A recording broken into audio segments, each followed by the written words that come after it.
everyone, it's Annabel. Welcome back to my channel. In today's video we're going to be unboxing a new haul. Yeah, I've been ordering, and this is a haul of flasks and young orchids from Roellke Orchideen.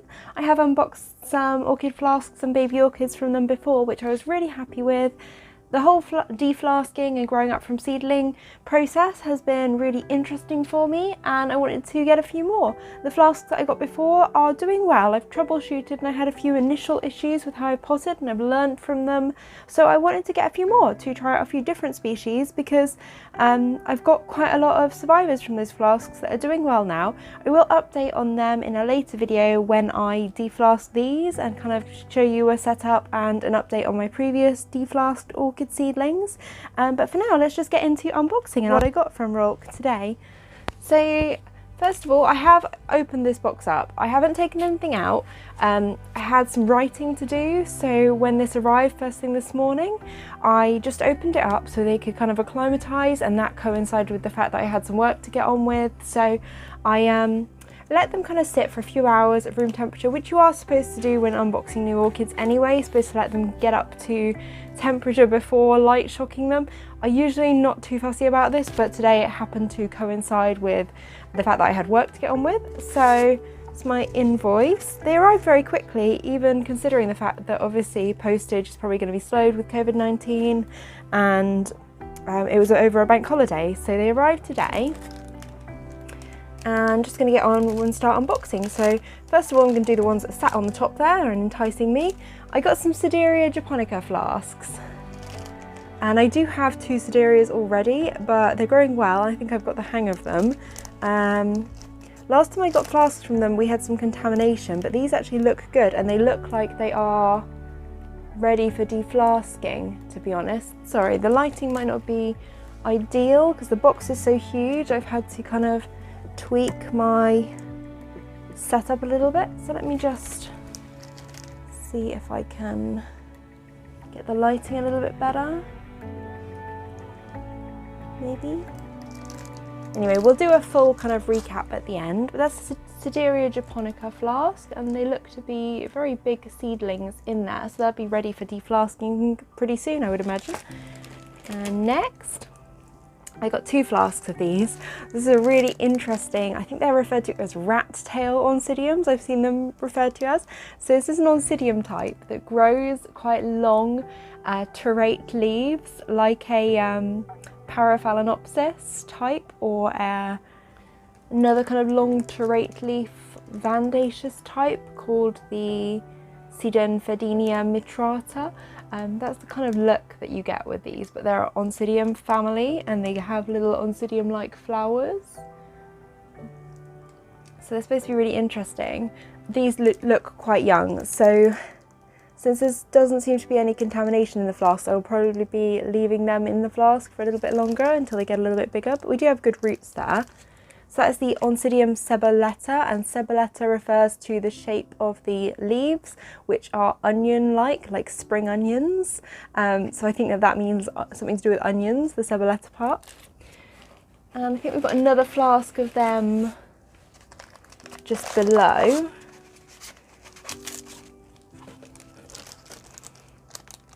And again, they look healthy, quite small though. I think these can get quite a bit bigger, but again, there doesn't seem to be any contamination on the medium in the flasks, so I will leave them alone to get a little bit bigger before I deflask. Although one of them has produced a very long leaf in there.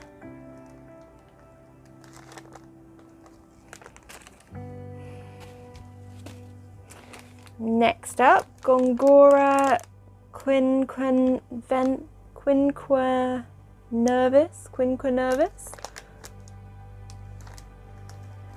and the flasks have obviously tipped upside down at some point, so I can't really see very well in there. I'll try and have a closer look at the end.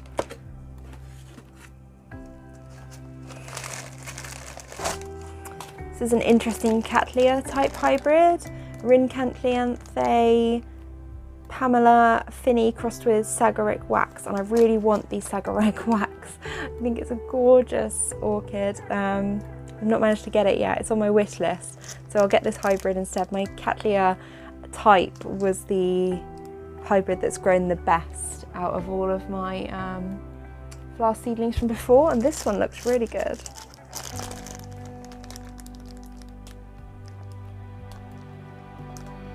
Really big, so they'll probably be ready for deflasking soon. They've all got multiple growths. Looks like there's 4 orchids in there, and they're quite big. They've got nice roots.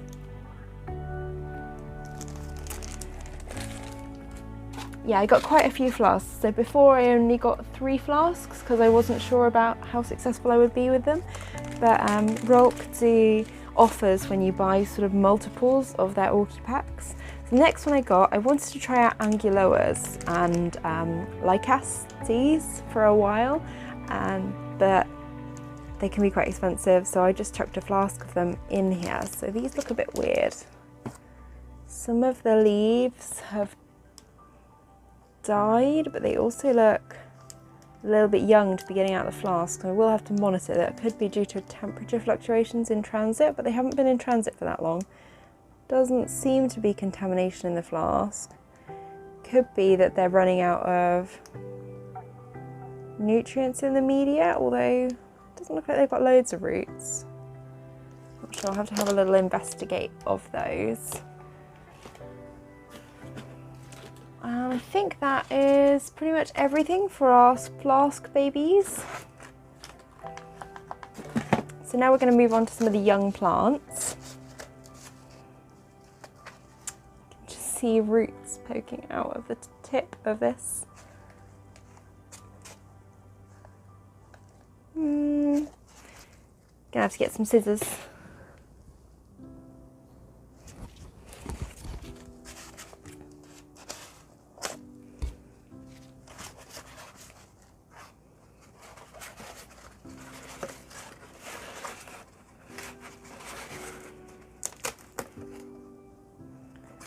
Okay, so this is another Sedirea hybrid. So this is Phalaenopsis little one, which is a cross between Sedirea japonica and Vandopsis parisi, which I actually do have crossed back to Sedirea japonica, or Phalaenopsis japonica now. So this one will have so the Vandopsis parisi gives it quite a fast growing and a slightly larger size. So this one will hopefully be slightly more warmth tolerant, because Sederias seem to like slightly cooler temperatures in general, or at least during winter. The Vandopsis side of that, they're hot growers, so they don't want a winter rest. So hopefully this one will kind of bring down the winter rest requirements, and also being crossed back to the Sedirea will bring down the size a bit. I think that's quite an interesting hybrid. So I got that one. It's called Phalaenopsis Senne Mandy. Obviously Sedirea japonica is now Phalaenopsis japonica. Quite good roots there.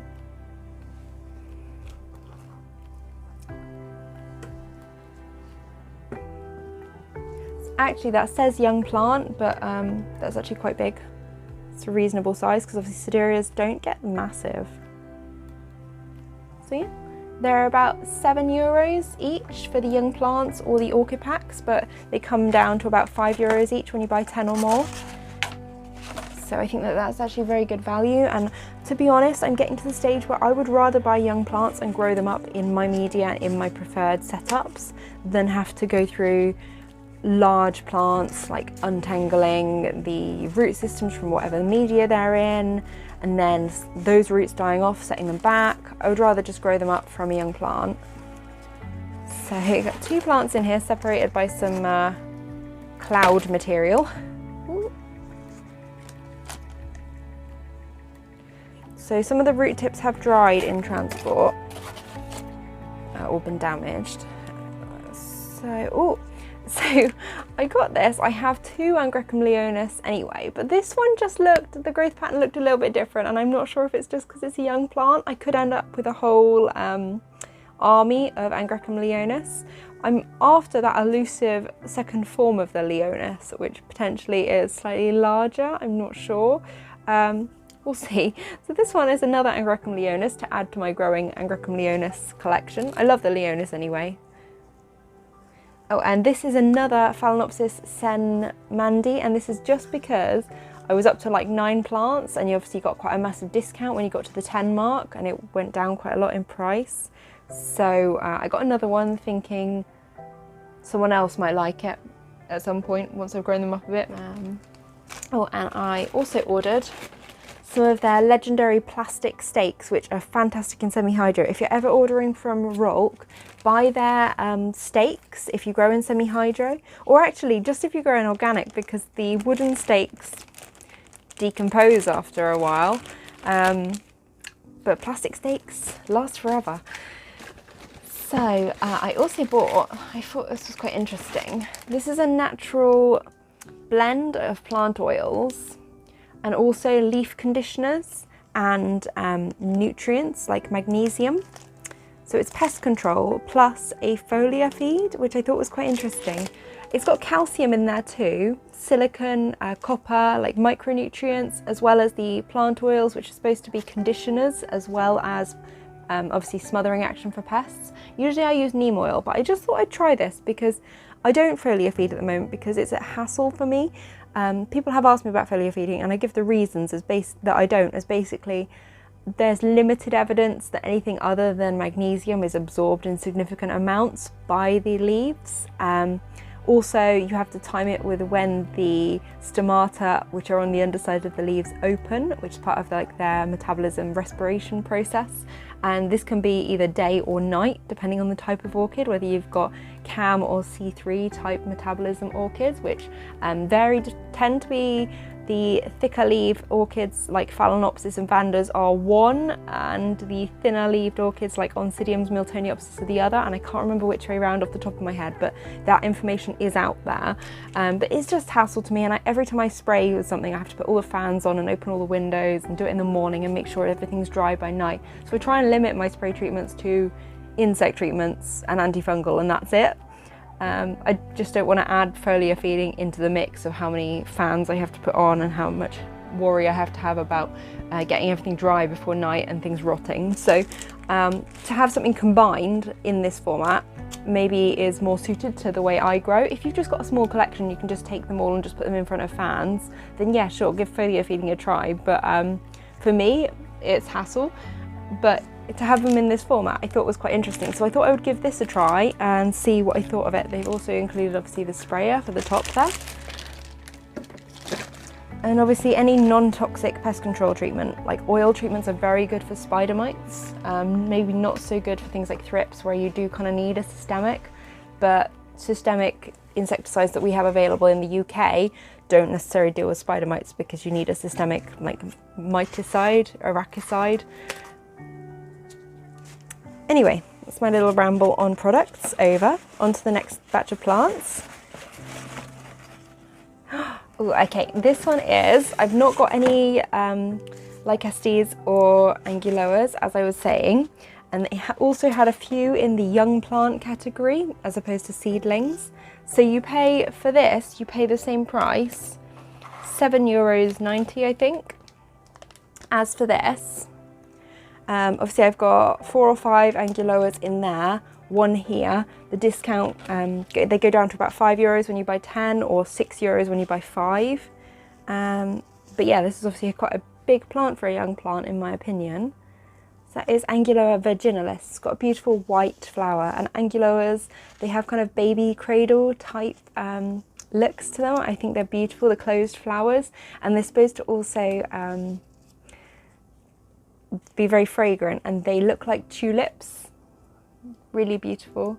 They tend to be cooler growers I think and require a cool dry period in winter, but just thought I want to give them a try. I love this foliage and my zygo growing is apparently pretty awful, so I just wanted to try a different type of kind of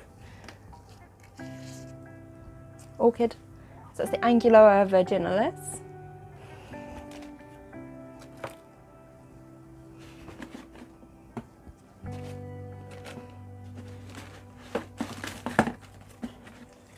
Another little parcel of brown paper. Also, I ordered some little pots, and the reason for these will become apparent in another video. My little miniature setup. Sorry, I'm talking while I'm rustling. It's not good. So they're very cheap. think they're about 10p each. Little 5cm pots. And some flasking media, Roellke sell flasking equipment also. Yeah. I'm going to give it a go.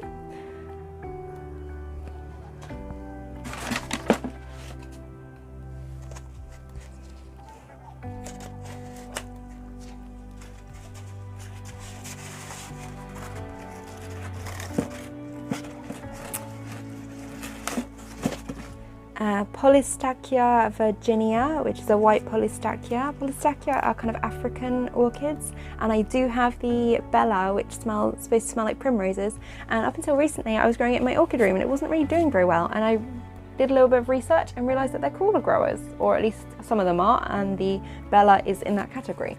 So yeah, that's what you get for not researching your orchids properly. Always recommend, when you get an orchid, if you've not done any research, just give it a quick Google and look on orchid species at what elevation it grows at, whether it's described as cool to cold, cool to warm, which maybe means it's quite diverse in its distribution. The elevation it grows at, which would again give you an idea as to what sort of temperature and what sort of air movement and light levels it gets. If it's high elevation growing in mountain forests, then it's probably bright shade, cooler temperatures, lots of air movement, high humidity. So these are the plastic stakes I was telling you about, perfect for semi-hydro. They do a wide range of sizes, and also some curved tweezers for removing orchids from flasks and that sort of thing, and I think they'll be useful. Just one more orchid to go and it's looking huge. So I only ordered one orchid that was not a young plant, and this is the Lycaste that I was telling you about. So I'm just going to clear some room because I think we need it for this one. So I've cleared off some room. This is going to be the Lycaste.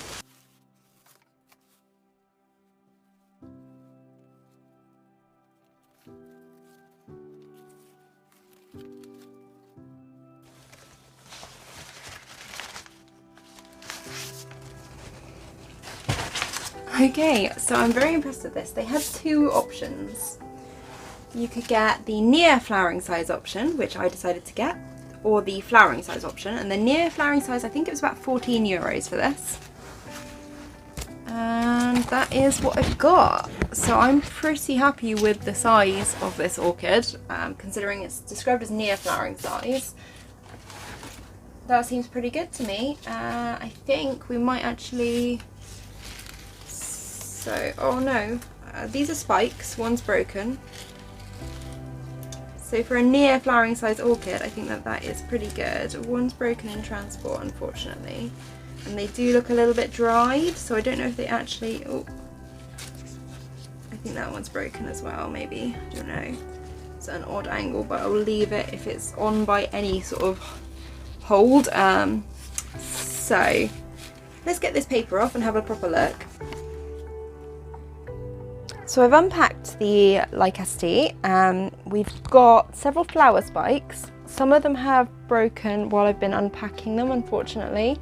I think they're flower spikes. They look like spikes to me. So let's look at the orchid. It's got lots of live moss growing in the pot, which means it's been kept very moist. And around here we've got lots of what look to be spikes emerging, I believe. They can't all be new growths, so they must be spikes. So this was described as near flowering size. I can't even imagine how big the flowering size one must have been. Some of these look dried. This one got damaged in transport, so did this one. They were hanging below the pot. So this is the new growths from this year, I take it. So have they produced roots yet? I'm not sure. They're obviously producing spikes now. Looks like they're in horticultural foam and bark mix, so quite moisture retentive. They tend to be terrestrial orchids from what I understand. I'm not totally sure when this new growth is going to produce new roots. I'm going to look into this more. Let me know if you've got any Lycastes, what you think about repotting, whether you think that I should repot now or wait a little bit.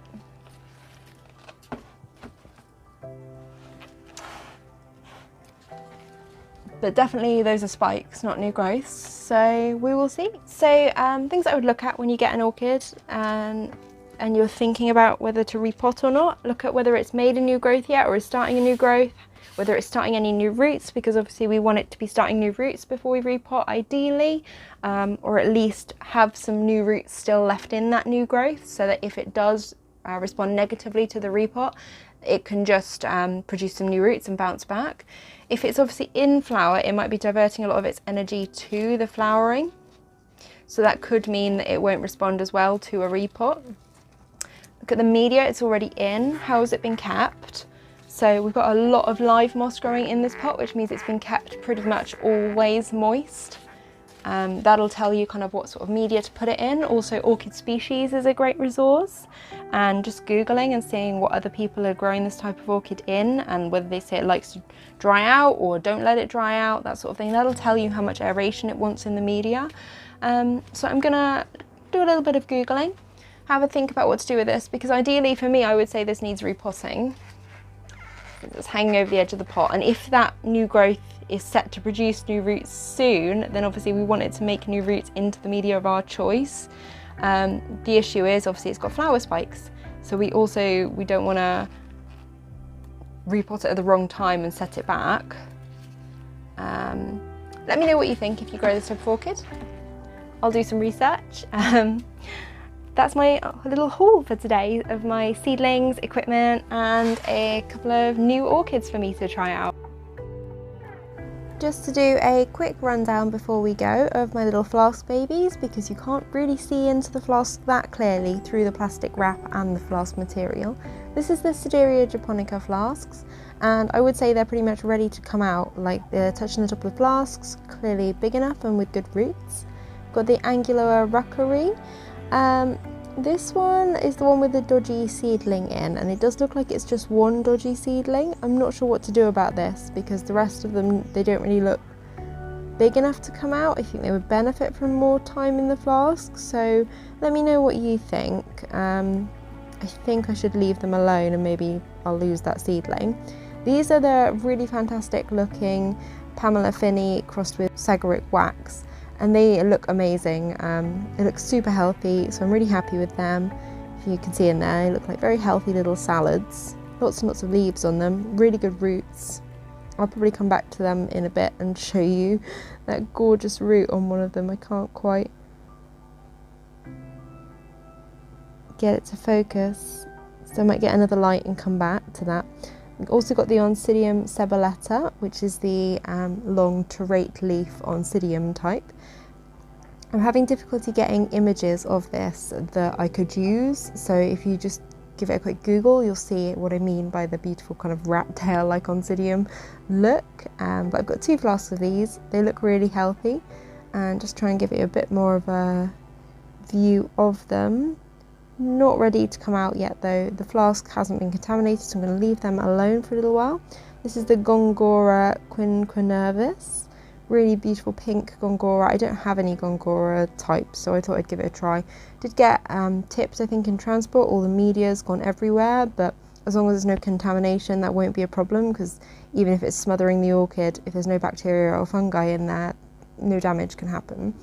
So that's like a little roundup of my seedlings, and you can see the Pamela Finney crossed with Sagarik wax. I love how these look. I love how many leaves each of the little seedling babies have. It looks so amazing. I just think they look super cute. I'm going to leave them in the flask until I have to get them out, basically, because the longer you can leave them, the better the adaptation's going to be.